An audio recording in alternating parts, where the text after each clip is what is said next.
Jadi guru datang lamar, ya maaf ya ada sekolah ini mas seadanya segini, ya namanya juga sekolah. Sekolah itu kan berarti ngajar anak-anak, ini amal jariah, ilmunya disebarkan ke anak-anak. Jadi jangan dulu berpikir soal money oriented ya, jangan dulu mikirin soal gaji, soal uang, di sini mah apa adanya aja. Yang penting nanti di akhirat punya tabungan. Nah jadi pikirannya itu menjual akhirat, menjual agama untuk dijadikan bumper kelemahan dan kesalahan. Dan karena itu, maka sekolah-sekolah Islam itu banyak yang masuk ke dalam lingkaran setan.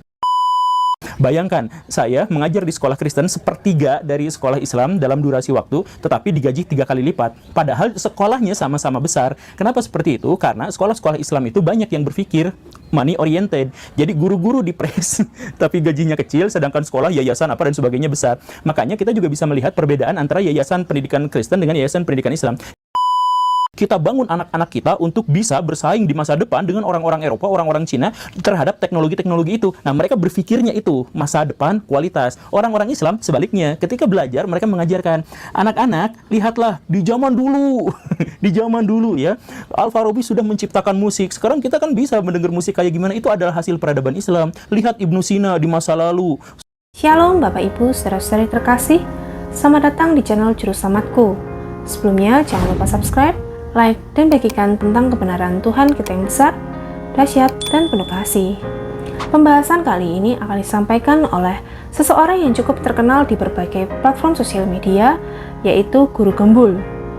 Beliau adalah seorang aktivis, kritikus, guru yang dikenal dengan ilmiah dan filsafat.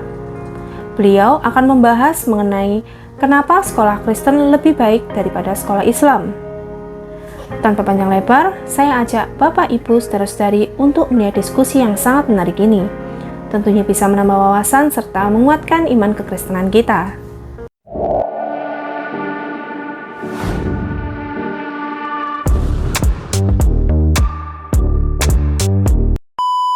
Hal pertama yang membedakan antara sekolah Islam dengan sekolah Kristen itu dilihat dari latar belakang pemikiran diberdirikannya sekolah itu. Sekolah-sekolah Kristen itu awal mulanya didirikan dengan dua pikiran utama. Yang pertama adalah saya harus mencerdaskan kehidupan bangsa, saya harus membantu pemerintah untuk menciptakan kader-kader yang baik. Karena itu saya harus mempersiapkan persiapan yang sangat matang, keuangan yang sangat matang, donasi yang sangat matang, peraturan yang sangat matang, sistem yang sudah jelas, staf-staf dan guru-guru yang sudah dipersiapkan jauh sebelumnya, atau kalaupun mereka tidak mempersiapkan gurunya, mereka mempersiapkan kriterianya dan sebagainya. Nah, pikiran-pikiran seperti ini untuk menunjang tujuan yang kedua, yaitu bisnis. Jadi orang-orang Kristen itu berpikir bahwa sekolah itu bukan hanya untuk mencerdaskan bangsa, tetapi juga untuk bisnis. Kenapa bisnis? Agar sekolah mereka itu bisa bertahan, agar sekolah mereka itu tidak menjadi mengemis uang pemerintah. Jadi mereka itu mandiri secara finansial. Karena itu mereka juga berpikir orientasi bisnis, mana yang akan dicapai, program-program apa yang dijadikan unggulan dan sebagainya. Jadi apakah sekolah Kristen itu bisnis? Iya, tetapi sebagai landasan untuk tujuan yang pertama tadi itu. Nah, ini sangat berbeda dengan sekolah-sekolah Islam. Maaf sekali lagi bukan semuanya, tapi ini pengalaman pribadi saya. Kalau Baraya punya pandangan yang lain, ya silahkan saja. Saya juga pernah mendirikan sekolah Islam, dan apa yang ada di sana, pikiran-pikiran orang-orang Islam itu adalah kalau mau mendirikan sekolah, ini adalah tujuan yang baik, insya Allah sama Allah dibantu. Jadi sok aja kereyeh dulu, nanti sistemnya urusan nanti pendanaan mah nanti. Yang penting kalau kita sudah berjalan dengan ikhlas, dengan tulus, dengan baik dan sebagainya, maka nanti rezeki pasti akan mengalir, gak akan mengkhianati kita. Rezeki mah gak akan kemana, udah diatur sama Allah Subhanahu Wa Taala. Pikiran-pikirannya itu seperti itu. Jadi masa depan, sistem itu urusan belakangan, urusan nanti. Yang penting dirikan aja dulu dengan penuh keikhlasan. Karena nanti pasti Allah akan bantu. Justru dengan pikiran seperti ini aja udah mengkhianati keikhlasan itu. Baraya gini, kalau ada orang yang ngomong misal ya, saya mah ikhlas, nah itu pasti nggak ikhlas. Kan gitu ya. Ya pikiran sederhananya seperti itu. Dan seperti dilihat dari tujuannya, target mereka itu jangka pendek, mereka nggak pikir jangka ke depan bagaimana, ya penting jangka pendek nanti kita bisa menghidupi. Karena itu ketika mereka cari guru misalkan, udah diceramahin sejak awal tentang ceramah bab keikhlasan. Jadi guru datang lamar, ya maaf ya ada sekolah ini mas seadanya segini, ya namanya juga sekolah, sekolah itu kan berarti ngajar anak-anak, ini amal jariah, ilmunya disebarkan ke anak-anak. Jadi jangan dulu berpikir soal money oriented ya, jangan dulu mikirin soal gaji, soal uang, di sini mah apa adanya gini aja, yang penting nanti di akhirat punya tabungan. Nah, jadi pikirannya itu menjual akhirat, menjual agama untuk dijadikan bumper kelemahan dan kesalahan. Dan karena itu, maka sekolah-sekolah Islam itu banyak yang masuk ke dalam lingkaran setan. Misal begini, karena guru dibayar seadanya, maka guru itu akan memberikan pelayanan pendidikan yang seadanya. Ya, biasa itu mah sudah hukum kemanusiaan ya. Karena si guru itu hanya memberikan layanan pendidikan seadanya, maka siswa-siswa pun belajar seadanya. Karena siswa belajar seadanya itu, maka kualitas lulusan mereka juga seadanya, ala kadarnya.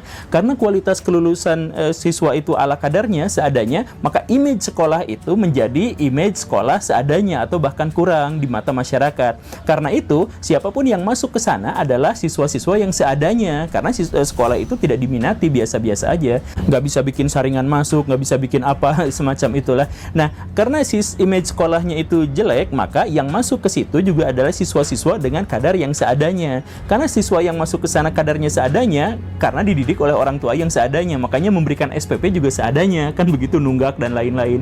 Karena SPP-nya nunggak dan lain sebagainya, maka guru-guru dibayar murah. Begitu aja muter terus-terusan gitu. Oh, berarti itu mah gurunya aja yang tidak militan, yang mengajar karena cari duit. Kalau gajinya sedikit berarti ngajarnya juga kurang gitu. Ya, bukan gitu. Begini Baraya, ini pengalaman pribadi saya ya, saya ceritain. Dalam satu kesempatan, saya pernah mengajar sekolah Islam dan sekolah Kristen dalam 1 tahun pelajaran yang sama. Sekolah itu sama-sama besar, lapangannya juga sama-sama besar, siswanya juga sama-sama banyak, kurang lebih memiliki jumlah yang sama, jumlah siswa yang sama. Apa yang terjadi? Di satu tempat, di sekolah Islam itu, saya mengajar sekitar 26 jam dan saya dibayar 350.000. Diambil potongan ini itu buat uang batik, buat uang apa gitu ya. Maka saya dapat sekitar 315.000 rupiah dalam 26 jam mengajar. Di sekolah Kristen saya mengajar hanya 8 jam mengajarnya, jadi 1 hari pun kurang, tetapi saya dibayarnya 1 juta lebih sedikit, dan itu masih ditambah bonus kalau saya mengajar dengan baik, kemudian saya bikin ini itu dengan sebaik-baiknya.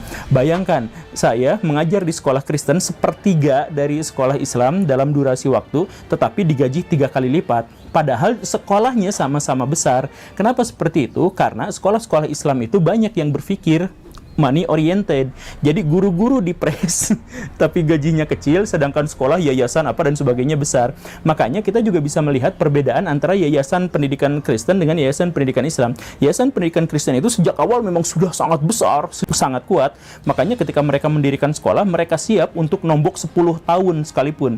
Nggak apa-apa saya ngegaji guru yang besar. Kan banyak sekolah-sekolah Kristen yang siswanya masih sedikit tapi ngegaji gurunya itu tetap besar sekali. Nombok, tapi mereka berani demi kualitas. Nah, sedangkan sekolah-sekolah pendidikan Islam itu biasanya sekolah kecil dan mendirikan sekolah karena untuk mencari nafkah gitu. Makanya mereka mempres guru dengan nominal yang sekecil-kecilnya, tapi yayasan-yayasannya mereka biasanya tumbuh dengan sangat pesat. Sekali lagi, tidak semua seperti itu, tetapi mungkin Baraya punya pengalaman yang sama dengan image seperti ini. Masalah kedua yang memisahkan antara sekolah Islam dengan sekolah Kristen versi saya itu adalah bahwa orang-orang Kristen itu biasanya mengintegrasikan antara iman dengan perbuatan. Mereka itu menggunakan sistem ilmu pengetahuan itu sebagai landasan untuk menjadi iman. Jadi iman itu adalah harus perbuatan, dan perbuatannya itu mana harus direalisasikan dalam kehidupan nyata. Sekolah-sekolah Kristen itu menganggap bahwa ilmu pengetahuan itu adalah bagian dari agama, matematika itu agama, fisika itu agama, sehingga ketika mereka belajar fisika itu berarti mereka belajar agama, karena belajar fisika itu nanti ke depannya mereka akan menciptakan ini itu demi kemaslahatan umat, kemaslahatan peradaban, kebersamaan dan sebagainya. Dengan itulah mereka melakukan amal ibadahnya. Kan begitu ya, terintegrasi. Karena itu mereka berlomba-lomba dalam sains, mereka berlomba-lomba dalam pengetahuan, dalam penelitian dan sebagainya. Nanti ujungnya mereka gunakan juga untuk agama, untuk kemanusiaan dan lain sebagainya. Sekolah-sekolah Kristen pada umumnya seperti itu. Sedangkan sekolah-sekolah Islam itu justru sebaliknya.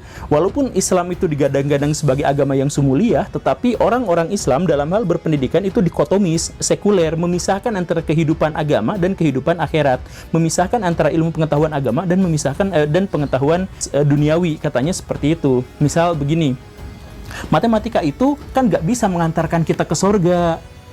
Milih bahasa Inggris atau bahasa Arab? Bahasa Arab lah.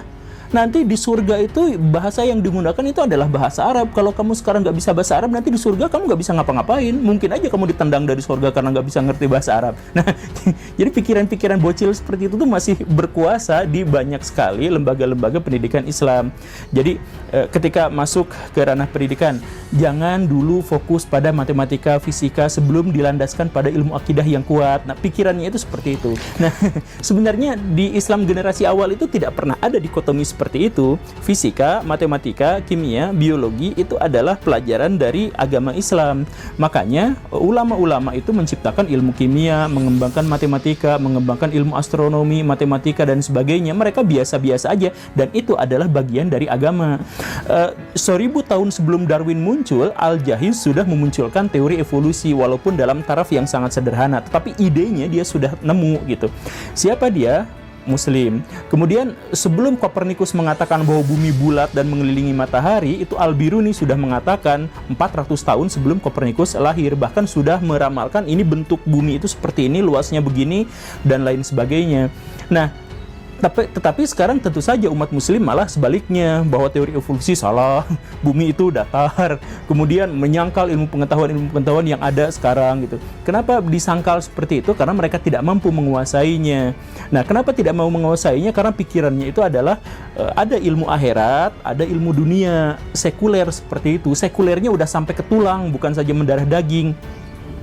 Misal ya, ketika akhirnya ada tuntutan zaman sekarang bahwa kita harus modern, kita harus maju, apa yang dilakukan oleh sekolah-sekolah Islam? Bikin IT, Islam terpadu.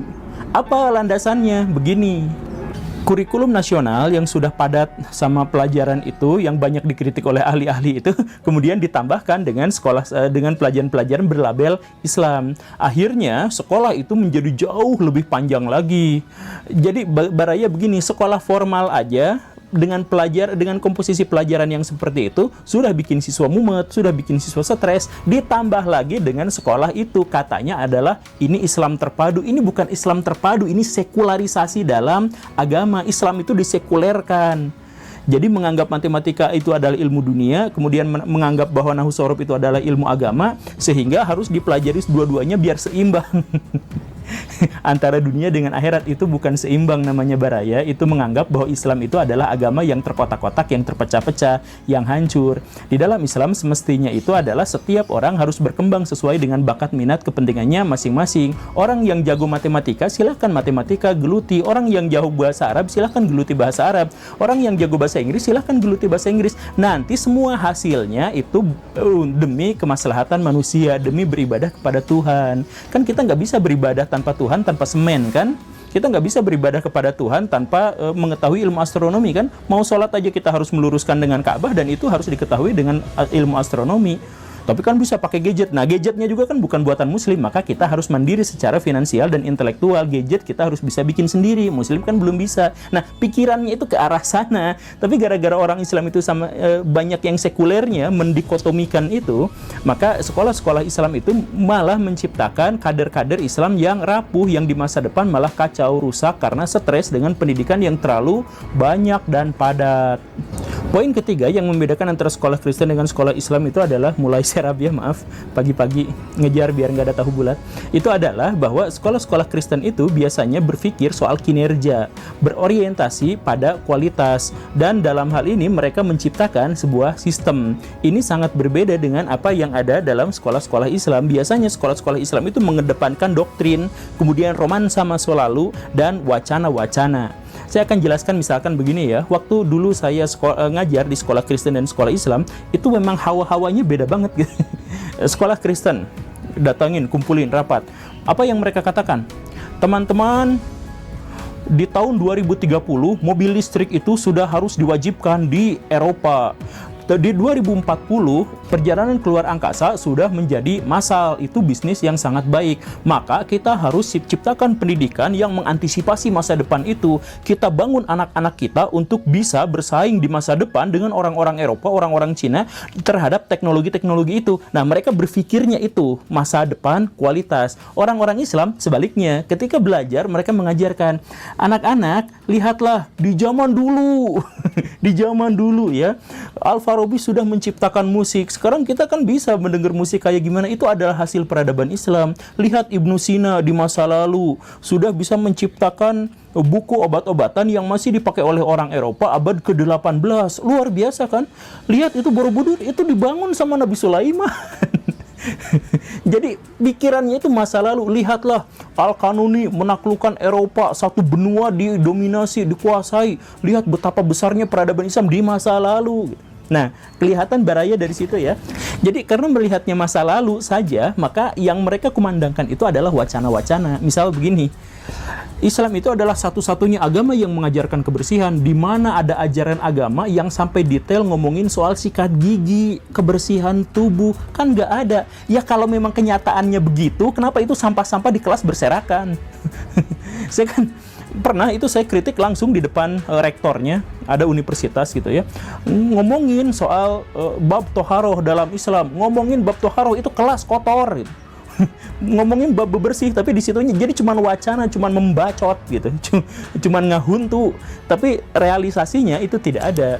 Ada sekolah hafidz Quran di gunung gitu ya, ngomong ke orang tua siswa, di sini kita mengajarkan hafidz Quran, menghafal Quran dan sebagainya, tapi disimpannya di gunung, sekolahnya itu di Gawir gitu. Jadi amdal saja mereka langgar, mungkin nyogok karena di gunung gitu. Tetapi walaupun mereka nyogok, kemudian bangunan-bangunannya juga bangunan yang kukuh gitu, tidak bisa resapan air, dan akhirnya akan menzolimi orang-orang yang ada di bawah. Hutan-hutan yang awalnya banyak pohonnya digundulin untuk bikin sekolah itu. Dan udah kondisi seperti itu mereka ngomong, kita ini menjalankan syariat Islam, kita ini hafidz Quran dan sebagainya. Jadi ngomongnya memelihara Islam, tetapi realisasinya merusak daerah resapan air.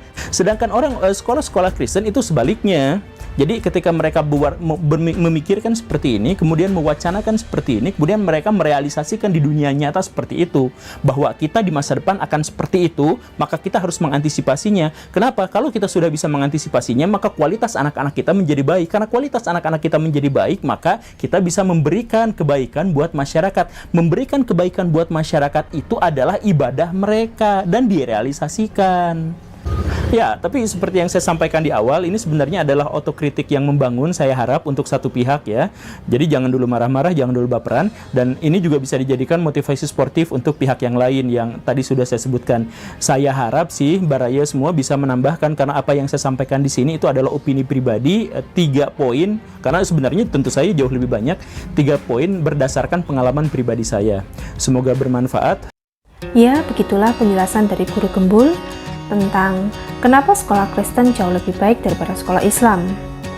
Tentu kita semua pasti merasa terberkati dan juga menambah wawasan tentang hal tersebut. Shalom dan Tuhan Yesus memberkati.